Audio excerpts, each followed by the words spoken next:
Hello everyone, स्वागत है आप सभी का स्टडी विद कविता में।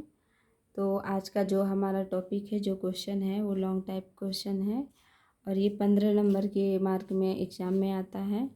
तो आप देख सकते हैं इसको। पहला क्वेश्चन है हमारा, अगस्त काम्टे के त्रिस्तरीय सिद्धांत की समीक्षात्मक व्याख्या कीजिए। फिर इसी में नेक्स्ट है, अगस्त काम्टे द्वारा प्रतिपादित 3 स्तरों के नियम की विवेचना कीजिए। नेक्स्ट क्वेश्चन है, चिंतन की धार्मिक अवस्था टिप्पणी है। फिर नेक्स्ट क्वेश्चन है, कांट के मानव चिंतन की 3 अवस्थाओं के नियम का आलोचनात्मक परीक्षण कीजिए। फिर नेक्स्ट क्वेश्चन है, कांटे के 3 स्तरों के नियम का आलोचनात्मक परीक्षण कीजिए। चिंतन की 3 अवस्थाएं एवं सामाजिक संगठन में कांटे द्वारा किस प्रकार संबंध स्थापित किया गया है। तो आप देख सकते हैं ये डीडीयू कॉलेज और एसयू कॉलेज जो दीनदयाल उपाध्याय है और सिद्धार्थ यूनिवर्सिटी है, इसमें दोनों कॉलेजों में पूछा गया है, ये दोनों यूनिवर्सिटी में। तो ये प्रत्येक साल किसी ना किसी क्वेश्चन इसमें से क्या होते हैं, उठाए जाते हैं, या तो अथवा करके क्वेश्चन आते हैं। एक क्वेश्चन दे देगा, 2 क्वेश्चन दे देगा, अथवा पूछ देगा, अर्थात किसी एक को करना रहता है। तो इसमें हम देखते हैं काम्टे का त्रिस्तरीय सिद्धांत। तो अगर आपको मेरी वीडियो अच्छी लगे, समझ में आए, तो वीडियो को लाइक कीजिए और चैनल को सब्सक्राइब कीजिए और कमेंट सेक्शन में अपनी राय ज़रूर दीजिए। तो देखते हैं हम त्रिस्तरीय सिद्धांत। सामाजिक विचारधारा के क्षेत्र में काम्टे का 3 स्तरों का नियम एक विशिष्ट स्थान है। केवल 24 वर्ष की आयु में ही काम्टे ने इस नियम को प्रतिपादित किया था। यह नियम इस प्रकार है, पहला है धार्मिक स्तर, दूसरा है तात्विक स्तर और तीसरा है प्रत्यक्ष स्तर। अर्थात त्रिस्तरीय सिद्धांत जो है वो सामाजिक विचारधारा के क्षेत्र में एक विशेष स्थान है उसका। और काम्टे ने केवल 24 वर्ष की आयु में इस नियम को प्रतिपादित किए थे, जो पहला है धार्मिक स्तर, दूसरा है तात्विक स्तर और तीसरा है प्रत्यक्ष स्तर। तो अब हम काम्टे के अनुसार देखते हैं त्रिस्तरीय सिद्धांत के बारे में कि काम्टे का क्या कहना है। तो देखते हैं, काम्टे के अनुसार सभी समाजों और सभी युगों में मानव के बौद्धिक विकास का अध्ययन करने से उस महान आधारभूत नियम का पता चलता है जिनके अधीन मनुष्य की बुद्धि आवश्यक रूप से होती है और जिसका एक ठोस प्रमाण सारे संगठन के तथ्यों तथा हमारे ऐतिहासिक अनुभवों दोनों में विद्यमान है। यह नियम इस प्रकार है। तो इसमें हम देखते हैं, हमारी प्रत्येक प्रमुख अवधारणा हमारे ज्ञान की प्रत्येक शाखा एक के बाद एक 3 विभिन्न सैद्धांतिक दशाओं से होकर गुजरती है। धार्मिक जो है वो क्या है, अथवा काल्पनिक अवस्था, तात्विक अथवा अमूर्त अवस्था और वैज्ञानिक अथवा प्रत्यक्ष अवस्था। अर्थात जो इनका धार्मिक स्तर, तात्विक स्तर और प्रत्यक्ष स्तर है, उसका मुख्य उदाहरण जो क्या है यहाँ दे दिया है। धार्मिक का काल्पनिक, धर्म में कल्पना की जाती है, और तात्विक मतलब अमूर्त, जो तत्व होते हैं अमूर्त होते हैं। और फिर दिया है वैज्ञानिक अथवा प्रत्यक्ष अवस्था, यानी विज्ञान जो है वो सिद्ध करता है ना। तो अगर आप इतना समझ लिए तो ये 3 स्तरों का नियम समझ लीजिए, आपके पूरे समझ में आ जाएगा और यहाँ से आप इसका पूरा डिफिनेशन लिख सकते हैं। तो इसमें हम देखते हैं अब आगे 3 स्तरों का नियम। तो हम देखते हैं 3 स्तरों का नियम, काम्टे का जो त्रिस्तरीय नियम है, तो उसे देखते हैं हम। 3 स्तरों का नियम, लॉ ऑफ 3 स्टेज। काम्टे ने अपनी बात को स्पष्ट करते हुए लिखा है कि धार्मिक अवस्था में सृष्टि की आवश्यक प्रकृति की खोज करने में या प्रकृति घटनाओं के घटित होने के सर्व प्रमुख तथा अंतिम कारणों को जानने के प्रयत्न में मनुष्य का मस्तिष्क यह मान लेता है कि समस्त घटनाएं अलौकिक प्राणियों की तत्कालिक क्रियाओं का परिणाम है। काम्टे ने आगे लिखा है कि तात्विक अवस्था में, जो कि प्रथम अवस्था का एक शोधन मात्र है, मनुष्य का मस्तिष्क यह मान लेता है कि अलौकिक प्राणी नहीं बल्कि अमूर्त शक्तियाँ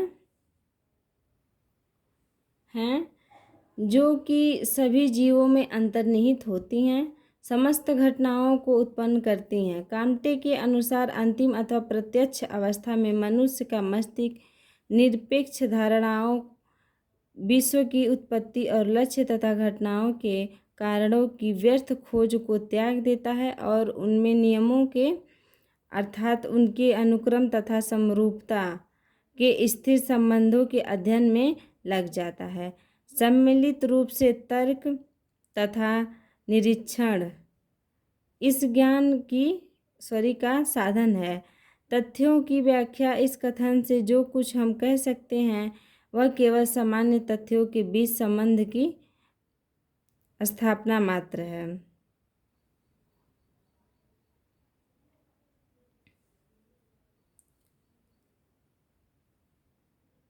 इन सामान्य तथ्यों की संख्या विज्ञान की प्रगति के साथ निरंतर घटती चली जाती है।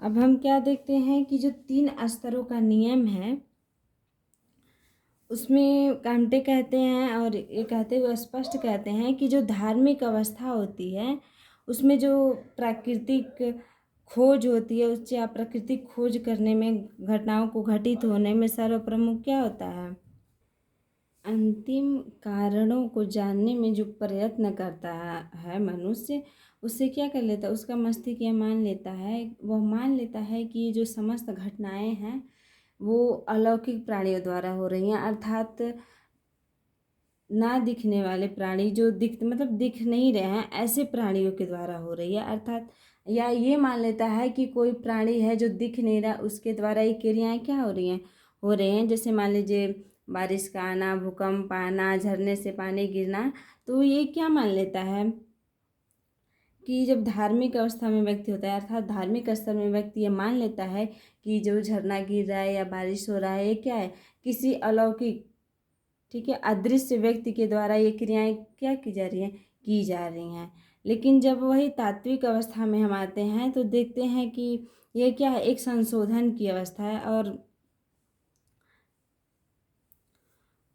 इस जो तात्विक अवस्था है इसमें मनुष्य यह मान लेता है कि उसका मस्तिष्क ये मान लेता है कि ये अलौकिक प्राणी की वजह से ये घटनाएं नहीं घट रही हैं, ये घटनाएं किसी अमूर्त शक्तियों की वजह से घट रही हैं, अर्थात कोई अदृश्य शक्ति है जिसके वजह से क्या ये घटनाएं घटित हो रही हैं। जैसे बारिश हो रही है, झरना गिर रहा है, तो ये क्या हो रही हैं, तात्विक अवस्था में मनुष्य का मस्तिष्क ये मान लेता है कि यह अलौकिक प्राणी की वजह से घटनाएं नहीं हो रही हैं, ये अमूर्त शक्तियों की वजह से घटनाएं हो रही हैं, जो कि सभी जीवों में क्या होती है, सभी जीवों के अंदर ऐसी होती है कि नहीं ये कोई शक्ति है जिसके कारण ये हो रहा है। तो ये अंतर्निहित एक शक्ति होती है जिसके द्वारा मनुष्य ये मान लेता है कि ऐसे हो रहा है। लेकिन जो प्रत्यक्ष स्तर है उसमें कांटे कहते हैं कि मनुष्य जो है वो क्या करते हैं, साधारण विश्व की उत्पत्ति और लक्ष्य घटनाएं ये जब जो भी हो रही हैं इसकी व्यर्थ कारणों की खोज को त्याग देता है और नियमों से अर्थात विज्ञान के माध्यम से जो इस समय जो प्रत्यक्ष है उससे क्या करता, उसकी खोज करता है, पता लगाता है और उसका परीक्षण करता है, फिर जानता है कि ये ना ही अलौकिक शक्तियों के कारण हो रहा है ना ही किसी अलौकिक प्राणियों के कारण हो रहा है, ये सामान्य तथ्यों के बीच क्या है, संबंध स्थापना मात्र है, अर्थात जनरल फैक्ट्स है ये कि जब ये कारण होगा तो इससे ये होगा, इससे ये होगा, तो ऐसे करके क्या है क्रमबद्ध उसका ज्ञान प्राप्त करता है, उसका परीक्षण करता है और फिर पता लगाता है कि झरने से पानी कैसे गिरता है, आसमान से बारिश कैसे होता है। तो इन सभी कारणों की जो क्रमबद्ध ज्ञान करता है व्यक्ति तो जान जाता है। और जैसे जैसे विज्ञान प्रगति करती है, जैसे जैसे सभी चीज़ों की खोज होती जाती है वैसे वैसे क्या है धार्मिक स्तर और तात्विक स्तर में क्या होती है निरंतर घटती जाती है और ये एक तरह से कह लीजिए तो धीरे धीरे समाप्त होती जाती है। तो इसमें आगे देखते हैं हम 3 स्तरों के नियम की व्याख्या कांटे के उपयुक्त कथन से स्पष्ट है। मानव के बौद्धिक विकास के 3 स्तरों और भी स्पष्ट रूप से निम्नलिखित प्रकार से समझा जा सकता है। अब 3 स्तरों के नियम की व्याख्या कांटे कहते हैं कि इस उपयुक्त कथन से स्पष्ट है कि मानव का बौद्धिक विकास भी 3 स्तरों के भांति ही क्या है स्पष्ट रूप से किया जाता है। जो पहला क्या है धार्मिक स्तर, जिसमें जीवित सत्तावाद है, बहुदेव देवदत्तवाद है और अद्वैतवाद है। फिर उसके बाद आता है तात्विक स्तर जो हमारा दूसरा है, और उसके बाद से आता है वैज्ञानिक या प्रत्यक्षात्मक स्तर। तो हम धार्मिक स्तर को सबसे पहले देखते हैं। धार्मिक स्तर में 3 हेडिंग दिए हैं, जीवित सत्तावाद, बहुदेवत्ववाद, अद्वैतवाद, और बस इसमें 3 ही हेडिंग है। तो पहले हम धार्मिक स्तर को देखते हैं। आप वीडियो को पूरा देखिए और वीडियो को लाइक, चैनल को सब्सक्राइब जरूर कीजिए। तो देखते हैं हम धार्मिक स्तर। इस स्तर में समस्त चीज़ों का ईश्वर के प्रतिरूप के रूप में या किन्हीं अलौकिक प्राणियों की तत्कालिक क्रियाओं के परिणाम के रूप में देखा, माना या समझा जाता है। विश्वास किया जाता है कि समस्त चीज़ों का कार्य रूप अलौकिक शक्तियाँ अर्थात देव देवी या आत्मा है तथा समस्त वस्तुओं में वही शक्ति व्याप्त है। पेड़ पौधे, जल प्रवाह, चर अचर आदि सभी में अलौकिक शक्ति क्रियाशील है। प्राकृतिक घटनाओं के घटित होने में इस स्तर पर मानव को केवल एक ही कारण दिखाई देता है, और वह कारण है देवी देवता या ऐसी ही अन्य अलौकिक शक्ति। वह विचार ठीक है या गलत यह दूसरी बात है, परंतु इस स्तर पर इसी रूप में अपने आसपास के विषय में मनुष्य सोचता है, और मानव तथा पशु में इसी चिंतन करने की शक्ति के आधार पर एक महान अंतर हो जाता है। काम्टे के अनुसार इस स्तर के 3 उप स्तर हैं, यानी इस स्तर में 3 और स्तर हैं। पहला क्या है? जीवित सत्तावाद, दूसरा है बहुदेवत्ववाद, तीसरा है अद्वैतवाद। अर्थात धार्मिक स्तर में काम्टे कहते हैं कि इस स्तर में जो समस्त चीज़ हैं वो किसी ईश्वर के प्रतिरूप माना जाता है, या किन्हीं अलौकिक प्राणियों के प्रति, जो मतलब ये मान लेता है कि कोई अलौकिक प्राणी है और ये तुरंत ये घटना कर रहा है, तो इसमें ऐसा माना जाता है। हमने पहले आपको बताया है कि इसमें क्या है, व्यक्तियों मतलब अलौकिक व्यक्ति की कारण घटित घटना माना जाता है। अर्थात व्यक्ति ये मान लेता है कि ये जो समस्त चीज़ें हो रही हैं, जो कार्य रूप हो रहा है, वो अलौकिक शक्तियाँ अर्थात न देखने वाले देवी देवता या आत्मा आप कह सकते हैं को मान लिया जाता है कि ये वही शक्तियाँ क्या है, व्याप्त है। जैसे पेड़ पौधे, जल का बहना, और भी जो चर अचर मतलब जो जीव हैं आदि, ये क्या है, ये मान लिया जाता है कि इसमें क्या अलौकिक शक्ति है, और इसी के कारण ये चल रहे हैं, जल इसी के कारण बह रहा है। ऐसे जो क्या है बहुत से व्यक्ति जो है मान लेते हैं जो कि ये सब चीज़ क्या है देवी देवता कर रहे हैं, अलौकिक शक्तियाँ जैसे मान लीजिए आत्मा कर रही है। तो इन्हीं के विचार मतलब को देखते हुए काम्टे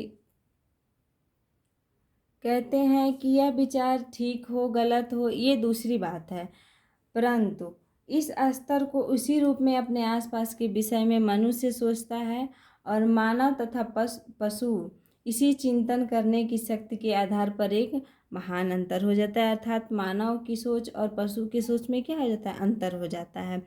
तो इसी के अनुसार काम्टे ने क्या किए, इनके 3 उप स्तर बताए हैं, जो जीवित स्तर है और बहुदेवत्ववाद है, अद्वैतवाद है। तो इसके बाद हम क्या देखेंगे, जीवित सत्तावाद। तो पहला हेडिंग है हमारा इसमें जीवित सत्तावाद। इसमें देखते हैं प्रथम उपस्तर पर प्रत्येक चीज में एक जीवित सत्ता का अनुभव किया जाता है, उसी के अनुसार अनेक जादू टोनों पर विश्वास किया जाता है। अर्थात इसमें कहते हैं कि इस उप स्तर में प्रत्येक चीज़ में एक जीवित सत्ता का अनुभव किया जाता है। कोई भी चीज़ है वो चल रहा है, कार्य कर रहा है, चाहे वो पेड़ पौधे हों, जानवर हो, व्यक्ति हो, तो ये क्या माना जाता है। चाहे मान लीजिए कोई नॉर्मल व्यक्ति हो, उसके व्यवहार अचानक से परिवर्तन हो गए, तो उसमें मान लिया जाता है कि इसमें कोई अलौकिक शक्ति क्या हुई है, अंतर्निहित हो गई, अर्थात उसमें चली गई है। चाहे मान उसको जादू टोना कह लीजिए, ऐसा क्या कर लेते हैं व्यक्ति, विश्वास कर लेते हैं। तो ये क्या हो गया, जीवित सत्तावाद। फिर आता है हमारा बहुदेवत्ववाद, दूसरा हेडिंग है। इसमें देखते हैं द्वितीय उपस्तर पर मनुष्यों का मस्तिष्क अधिक सुसंगठित होने के कारण अनेक देवता व जादू टोने आदि से मानव परेशान हो जाता है और उन्हें सम्मिलित रूप से देखने की भावना उत्पन्न होती है, जिसके फलस्वरूप जीवन के विभिन्न पहलुओं से संबंधित एक एक देवी देवता का जन्म होता है। यही बहुदेवत्ववाद का स्तर है। अर्थात बहुदेवत्ववाद जो है उसमें कांटे का जो मतलब ये है व्याख्या है, उसमें ये है कि उपस्तर जो द्वितीय उपस्तर उसमें मनुष्यों का मस्तिष्क जो क्या है बहुत सुसंगठित हो जाता है, जिसके कारण देवता जादू टोने आदि से क्या वो परेशान हो जाता है और उसे सम्मिलित रूप से, अर्थात जब किसी कार्य को वो करता है वो सिद्ध हो जाता है तो वहाँ क्या कर देता है, एक नए देवी देवता का क्या कर देता है, जन्म दे देता है। अर्थात कि ये दूसरे देवी देवता हो गए। जैसे मान लीजिए कोई किसी विशेष स्थान पर पूजा पाठ किए किसी मंदिर में और वो सफल हो गया, चाहे बिना किसी मंदिर के ही पूजा किए वो सफल हो गया, तो क्या उस जगह के नाम से एक देवी देवता को क्या कर देते हैं, प्रकट कर देते हैं। तो ऐसे ही क्या करते हैं, एक एक नए नए देवी देवताओं को क्या कर देते हैं, जन्म जन्म कर देते हैं, अर्थात उन्हें उत्पन्न कर देते हैं। तो इसे क्या कहा जाता है, बहुदेवत्ववाद। अर्थात हर जगह एक नई देवी देवता को मान लेना, उत्पन्न कर देना क्या है, बहुदेवत्ववाद है। अब हमारा आ गया अद्वैतवाद। तब हम अपनी तीसरी हेडिंग देखते हैं जो अद्वैतवाद है। अद्वैतवाद अनेक देवी देवताओं के कारण भी मानसिक उलझनें बनी रहती हैं। इसी कारण मनुष्य अपने समस्त चिंतन को या श्रद्धा विश्वास को अनेक देवी देवताओं में बांटकर किसी एक ईश्वर पर अपनी समस्त श्रद्धा विश्वास आदि को निछावर करने के लिए उन्मुख होता है। यही अद्वैतवाद की स्थिति है। अर्थात जो अद्वैतवाद है उसमें मनुष्य क्या है, अनेक देवी देवता हैं। जैसे मान लीजिए बहुदेवत्व में क्या करता है, जगह जगह पे देवी देवता को क्या करता है, उत्पन्न करता है, जन्म देता है। तो वैसे अद्वैतवाद में जो अनेक देवी देवताएं हो जाते हैं उनके कारण मानसिक स्थिति अगर सही नहीं हो पाती है, मनुष्य का दिमाग शांत नहीं हो पाता है, वो उलझनों में रहता है, तो क्या करता है, समस्त चिंतन को या श्रद्धा विश्वास को क्या है, अन्य देवी देवताओं में न बांटकर वो किसी एक ईश्वर की क्या करता है, श्रद्धा करता है, पूजा अर्चना करता है और उसी एक ईश्वर पे क्या विश्वास करता है और उस पे अपना सारा श्रद्धा, सारा विश्वास, सारा पूजा पाठ क्या कर देता है, निछावर कर देता है। तो यही क्या है, अद्वैतवाद है। तो हम पहले स्तर में देखते हैं कि मनुष्य ये मान लेता है कि किसी व्यक्ति के ऊपर जो कोई अलग व्यवहार करने लगा, नॉर्मल व्यक्ति, तो ये मान लेता है कि इसमें कोई क्या है, जादू टोने का प्रभाव है या तो कोई आत्मा है, जो जीवित सत्तावाद है। फिर हम बहुदेवत्ववाद में क्या देखते हैं कि मनुष्य का मस्तिष्क अधिक सुसंगठित हो जाता है और वो क्या करता है, जादू टोने और देवताओं आदि से परेशान हो जाता है।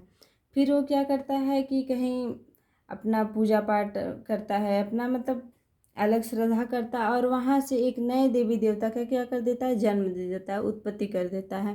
तो ऐसे करते करते वो एक एक देवी देवता का जगह जगह क्या कर देता है, उत्पत्ति कर देता है। तो इसे क्या कहते हैं, बहुदेवत्ववाद। फिर हमारा आता है अद्वैतवाद। तो इसमें हम देखते हैं कि जब व्यक्ति देवी देवताओं के कारण भी मानसिक उलझनें बनी रहती हैं, वो समाप्त नहीं होती हैं, अर्थात व्यक्ति परेशान रहता है अपने आर्थिक, सामाजिक या मानसिक कारणों से, तो वो इस चिंतन को क्या करता है, त्याग देता है। अपने श्रद्धा विश्वास को क्या अनेक देवी देवताओं में न बांटकर वो किसी एक ही देवी देवता की क्या करता है, पूजा करता है, उनके प्रति श्रद्धा रखता है, विश्वास रखता है और अपना पूरा जो आत्मविश्वास है वो एक ही देवी देवता के क्या ऊपर कर देता है, निछावर कर देता है। यही क्या है, हमारा अद्वैतवाद की स्थिति है। तो अब हम दूसरा हेडिंग देखते हैं, तात्विक स्तर। पहला स्तर हमारा क्या था, धार्मिक स्तर। तो धार्मिक स्तर में हमने ये तीनों हेडिंग पढ़े हैं और अब हमारा दूसरा हेडिंग क्या है, तात्विक स्तर। तो तात्विक स्तर में हम देखते हैं इस स्तर पर ईश्वर की व्यक्तित्व शक्ति की धारणा का लोप होता है। ईश्वर का चिंतन व्यक्ति के रूप में न होकर अमूर्त शक्ति के रूप में होता है। जो कुछ भी संसार में हो रहा है वह एक व्यक्ति के रूप में ईश्वर के कारण नहीं, वरना एक अदृश्य या निराकार व्यक्ति शक्ति के कारण हो रहा है। इस शक्ति का अस्तित्व है, परंतु इसका संबंध किसी व्यक्ति विशेष या किसी शरीर विशेष से नहीं है। इसे अमूर्त निराकार शक्ति के आधार पर जो कुछ भी हो रहा है वह शाश्वत है और स्वयं पूर्ण है। यह स्तर धार्मिक और प्रत्यात्मक स्तर के बीच का स्तर है। अर्थात जो तात्विक स्तर है उसमें क्या होता है कि जो व्यक्ति है वो क्या करता है कि ईश्वर की व्यक्तिक शक्ति की धारणा का इसमें क्या होता है, लोप होता है। अर्थात इसमें व्यक्ति ये नहीं मानता है कि कोई अंतर्निहित मतलब आत्मा है या कोई देवी देवता है ये कर रहा है। इसमें व्यक्ति ये मानता है कि कोई अदृश्य शक्ति है। अर्थात ये कोई भी जो, जैसे हमने बताया आपको, बारिश का होना, झरने से पानी का गिरना, तो तात्विक स्तर में व्यक्ति ये नहीं मानता है कि ये देवी देवताओं या आत्माओं द्वारा हो रहा है। वो ये मानता है कि ये सब किसी जादू टोने द्वारा हो रहा है या किसी अदृश्य शक्ति के द्वारा हो रहा है।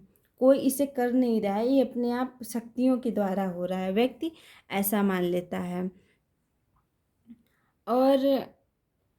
और ये मानता है कि ये जो क्या समस्त घटना है ये किसी व्यक्ति के विशेष या शरीर विशेष से संबंधित नहीं है। ये अमूर्त है, अर्थात ये दिखने वाला नहीं है, और निराकार है, अर्थात इसमें इसका कोई आकार नहीं है, ये दिखने वाला नहीं है। और ये जो कुछ भी हो रहा है वो क्या है, सत्य है, परंतु स्वयं पूर्ण भी है, अर्थात अपने आप से हो रहा है। तो ये क्या है, हमारा धार्मिक स्तर और प्रत्यात्मक स्तर, इन दोनों के बीच का स्तर है। अब जो है हमारा नेक्स्ट हेडिंग है वैज्ञानिक या प्रत्यक्षात्मक स्तर। इसमें हम देखते हैं जब व्यक्ति तात्विक विचारों को छोड़कर निरीक्षण और तर्क के आधार पर इस संसार की घटनाओं को समझने और परिभाषित करने लगता है, तब ही वैज्ञानिक या प्रत्यक्षात्मक स्तर में उसका प्रवेश होता है। काम्टे का विचार है कि तर्क और निरीक्षण सम्मिलित रूप से वास्तविक ज्ञान का आधार है। जब हम किसी घटना की व्याख्या करते हैं तो कुछ सामान्य तथ्यों और उस घटना विशेष के बीच संबंध ढूंढने का प्रयत्न करते हैं। यह अन्वेषण निरीक्षण के द्वारा ही यथार्थ हो सकता है। निरीक्षण ही प्रमाण है क्योंकि वह वास्तविक है, न कि काल्पनिक। काम्टे के अनुसार विश्व के विभिन्न तथ्यों, घटनाओं आदि को समझने का वास्तविक तथा निरंतर योग्य साधन निरीक्षण और वर्गीकरण ही है। प्रत्यक्षात्मक स्तर पर मनुष्य इसलिए ना तो काल्पनिक किला बनता है। काम्टे के अनुसार विश्व के विभिन्न तथ्यों, घटनाओं आदि की समझने का वास्तविक तथा निर्भर योग्य साधन है, परीक्षण ही वर्गीकरण ही है। प्रत्यक्षात्मक स्तर पर मनुष्य इसलिए ना तो काल्पनिक किला बनता है और ना ही तात्विक दृष्टि से संसार के विभिन्न तत्वों को देखने का प्रयास करता है। इस स्तर पर ज्ञान का संग्रह ही एकमात्र साध्य है या अंतिम उद्देश्य है। मानव ज्ञान अथवा चिंतन के उक्त 3 चरणों की विवेचना करते हुए काम्टे इस तथ्य को भूले नहीं है कि इन 3 स्तरों का पृथक अस्तित्व नहीं हो सकता, कि वे एक ही समाज में या एक ही मस्तिष्क में साथ साथ पाए जाते हैं। हो सकता है कि धार्मिक विषयों में हम धार्मिक स्तर पर हों, जीवन के आदर्शों के संबंध में हम तात्विक स्तर पर, और जीवित रहने के साधनों के संबंध में वैज्ञानिक स्तर पर हों। इन तीनों स्तरों का अनोखा समन्वय भारतीय समाज में मिलता है। उदाहरण के लिए बता दें कि हिंदू लोग विवाह को एक धार्मिक संस्कार के रूप में मानते हैं, गांधी जी की सत्याग्रह, अहिंसा अथवा अल्लाह ईश्वर एक ही नाम की वाणी प्राथमिक रूप से दार्शनिक है, जबकि भारतीय पंचवर्षीय योजनाएं प्रत्यक्ष स्तर की परिचायक हैं। मानव चिंतन अथवा ज्ञान के तीन स्तर पूर्णतः पृथक नहीं है। काम्टे की इस विचारधारा एक अन्य उदाहरण द्वारा भी स्पष्ट की जाती है। जैसे एक वैज्ञानिक जो कि अन्य सभी विषयों में विज्ञान पर या वैज्ञानिक पद्धति पर विश्वास करता है, परंतु यदि उसके इकलौते बेटे की मृत्यु हो जाती है तो कह सकता है कि वैज्ञानिक ढंग से अपने आप को सांत्वना नहीं दे सकते। ऐसे अवसरों पर उसके लिए तात्विक विचारों का सहारा लेना अधिक उचित होगा। वह सोचकर कि संसार में मिलन और विरह, सुख और दुख दोनों ही सहना पड़ता है, या धार्मिक आधार पर यह निष्कर्ष निकालकर कि ईश्वर जो भी करता है हमारी भलाई के लिए ही करता है, अपने को धीरज दे सकता है या देता है। अतः स्पष्ट है कि मानव ज्ञान या चिंतन की उपयुक्त तीनों अवस्थाएं एक ही समाज में, एक ही मस्तिष्क में साथ साथ ही पाई जाती हैं। काम्टे ने इस सत्य को कदापि न भूलने पर अत्यधिक बदल दिया है। अर्थात जो हमारा वैज्ञानिक या प्रत्यक्षात्मक स्तर जो है, उसमें काम्टे ये कहते हैं कि जब व्यक्ति तात्विक विचारों को छोड़कर, अर्थात तात्विक विचारों को छोड़कर जब निरीक्षण और तर्क के आधार पर इस संसार की घटनाओं को समझने का प्रयत्न करता है और उसे परिभाषित करने लगता है, तब ही वह वैज्ञानिक या प्रत्यक्षात्मक स्तर में क्या करता है, वो प्रवेश करता है। तो इसलिए काम्टे का विचार है कि तर्क और निरीक्षण सम्मिलित रूप से वास्तविक ज्ञान का क्या है, आधार है। जैसे जब हम किसी घटना का व्याख्या करते हैं तो कुछ समान तथ्यों को उस घटना के क्या करते हैं, बीच में क्या संबंध ढूंढने का क्या करने लगते हैं, प्रयत्न करने लगते हैं। जैसे इस घटना का संबंध इससे है तो कैसे है और क्यों हुआ, तो क्या करते हैं, ये घटना का क्या हम संबंध ढूंढने लगते हैं। तो ये क्या है, अन्वेषण निरीक्षण के द्वारा ही क्या किया जाता है, ये निरीक्षण किया जा सकता है, क्योंकि वह क्या है, वास्तविक है। अर्थात ये किसी आत्मा द्वारा नहीं हो रहा है या अकाल्पनिक जो अदृश्य व्यक्ति है उसके द्वारा क्या है, ये नहीं हो रहा है। ये क्या है, ये प्रत्यक्ष है। कोई घटना हुआ तो क्या है, प्रत्यक्ष हुआ है, अर्थात हम उसे देख सकते हैं और समझ सकते हैं कि ये किसके कारण हुआ है। तो ये घटना है जो क्या है, वास्तविक है, ना ही कि काल्पनिक है। तो काम्टे इसी के अनुसार कहते हैं कि विश्व के विभिन्न तथ्य जो हैं वो घटनाओं आदि के समझने का क्या है, वास्तविक निर्भर योग क्या है, साधन, परीक्षण और वर्गीकरण ही है। तो इस स्तर पर जो है, इस स्तर पे जो क्या है, संग्रह, अर्थात जो व्यक्ति संग्रह किया है, जो खोज किया है, जो भी परीक्षण किया है, उसका संग्रह जो क्या होता है, एक अंतिम उद्देश्य होता है। परंतु काम्टे जो है वो इस तथ्य को भी नहीं भूलते हैं कि चिंतन की जो उपयुक्त तीन अवस्थाएं हैं वो एक ही समाज में, एक ही व्यक्ति के मतलब एक ही मस्तिष्क में क्या पाई जा सकती हैं। जैसे काम्टे कहते हैं कि, अर्थात काम्टे कहते हैं कि हो सकता है कि धार्मिक विषय में हम धार्मिक स्तर पे हो, जीवन के आदर्शों के संबंध में हम तात्विक स्तर पे हों, और जीवित रहने के साधनों के संबंध में हम क्या हो, वैज्ञानिक स्तर पे हों। तो इन तीन स्तरों का क्या है, अनोखा संबंध है, समन्वय है, जो भारतीय समाज में मिलता है। तो उदाहरण के लिए वो कहते हैं कि हिंदू लोग विवाह में एक धार्मिक संस्कार के रूप में मानते हैं। अर्थात जो हम हिंदू हैं वो क्या, विवाह को एक धार्मिक संस्कार के रूप में मानते हैं, जबकि भारतीय पंचवंशीय जो योजना है तो प्रत्यक्ष स्तर की क्या है, परिचायक है, प्रत्यक्ष स्तर की। मानव चिंतन अथवा ज्ञान के तीन जो स्तर पूर्णतः पृथक क्या है, अलग नहीं है। तो काम्टे इस विचारधारा को अन्य उदाहरण के द्वारा भी समझाना चाहते हैं। जैसे पहला तो विवाह के द्वारा समझाए हैं और पंचवर्षीय योजना के द्वारा। तो अन्य उदाहरण के अनुसार जो समझाते हैं वो कहते हैं कि अगर कोई वैज्ञानिक है, वो वैज्ञानिक पद्धति पर विश्वास करता है, परंतु यदि उसके इकलौते बेटे की क्या हो जाती है, मृत्यु हो जाती है, तो वह वैज्ञानिक ढंग से अपने आप को सांत्वना नहीं दे सकता है कि मतलब ये चीज़ था, इसको हो गया, नहीं। वो उस अवसर को क्या करता है, तात्विक विचारों का सहारा लेना पड़ता है। अर्थात वो ये मानता है कि संसार में मिलन और विरह अर्थात सुख और दुख जो क्या है, ये तो चलता रहता है, ये तो होना रहता है, ये सहना पड़ता है। और धार्मिक स्तर पे ये होता है, अर्थात धार्मिक स्तर में उसे सांत्वना देना पड़ेगा कि ईश्वर जो भी करता है वो क्या करता है, भले के लिए करता है या सत्य के लिए करता है।